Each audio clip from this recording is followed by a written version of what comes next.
Can dizziness when standing up and whole body tingling be related to hypermobility? Well, there are correlations of hypermobility and lower blood pressure.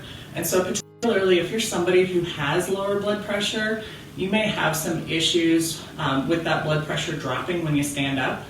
So there's two types of things that can happen.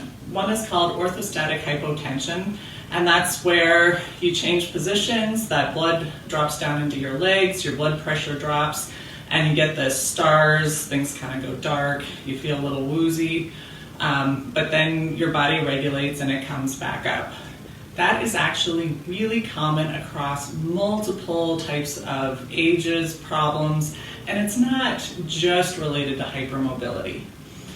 The other type of issue is called POTS, which is a postural tachycardia syndrome.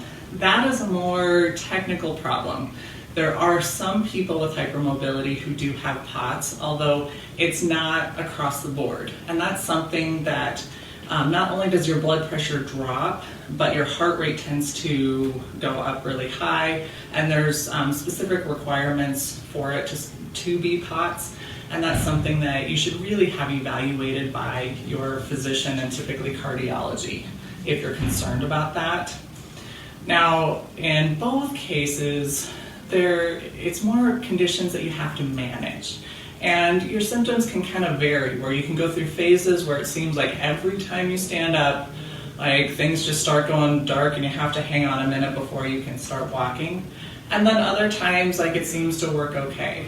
Part of it depends on how well your system's regulating, and there are things like hydration that can be really helpful. So if you're dehydrated and you don't have as much blood volume, you're going to have more problems. Other things that you can do to help manage the situation is move a little bit more slowly. So particularly from lying down, when you go to sit up, you want to pause for a second, let your system regulate. Then when you go to stand up, again, pause for a second, let your system regulate before you take off walking. The jump out of bed and run to the bathroom or to get wherever you're going, that's where things usually tend to go badly. And so you do have to slow down. The other thing you can do is when you stand up, tighten the muscles in your legs. Just tighten all of them, and that extra muscle activation helps push that blood flow back up, so your blood pressure doesn't drop as much. One of the other things that I do myself, and I often recommend people do, is use compression socks.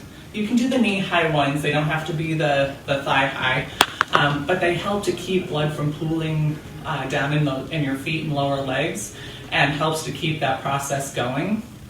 Now, there's a couple of different resistances or pressures in compression socks. Now, the medical grade ones are a little bit higher. You can actually go with the lower, lighter compression, and it works really well, particularly for like leg fatigue. They're the 20 millimeters of mercury ones that work really well. There's a lot of different brands.